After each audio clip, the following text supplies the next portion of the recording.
नमस्कार Kalinga YouTube channel को स्वागत जनाऊँगी। देखंतु सांग माने आमे ओडिशा रु आसी गुजरात रे केमिति पत्थर ऊपर विभिन्न प्रकार काम करूची। ये होचे हमर नक्सी काम। ये नक्सी कामटी हमर सरी जायछि, फिनिशिंग सरी जायछि।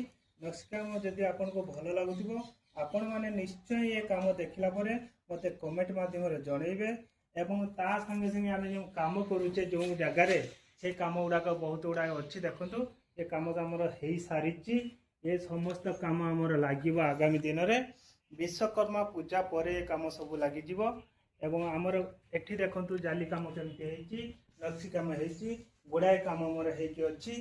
देखो आमर ये सब नक्सी कम ये देखो भगवान कम गोटे करे ये भगवान कमटी केमती आपण मैंने देखु एवं ता संगे संगे जाली भी अच्छी। आगो को देखेबी आपण मानकू हमर जते काम सब हेकी अछि। देखंतु हमर ये मध्ये जाली काम ये काम जदि आपण को भलो लागुथिबो ताहले आपण मध्ये जणैबे।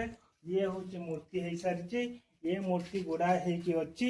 आगामी दिन रे देखंतु केते मूर्ति हमर हेकी आगर रहितिला एवं ये मूर्ति गुडा केते फिनिशिंग हेची, सुंदर हेची। मूर्ति गुडा को समिति अछि आउर हमर मध्ये आगो को गुडाए गुडाए मूर्ति हबो। देखंतु ये केते गुडाए मूर्ति आम पाखरे अछि। देखंतु आम पाखरे आगो को मध्य 50-60 पीस मूर्ति बाकी अछि, ता मध्य करा जिवो एवं घर भीतर हमर गुडाए मूर्ति मध्य रखा जायछि। ये मूर्ति गोटे गोटे करी आमे सब निजे तयारी करिछु एवं ए मूर्ति रो देखंतु सब डिजाइन पड़ी सारिछि। मूर्ति गुडे को खाली बाकी रहिछि। ये समस्त काम हमर जैन मंदिर रे लागुछि एवं जैन माने काम देखला परे बहुत मध्य आम ओडिशा लोकों को प्रशंसा करती।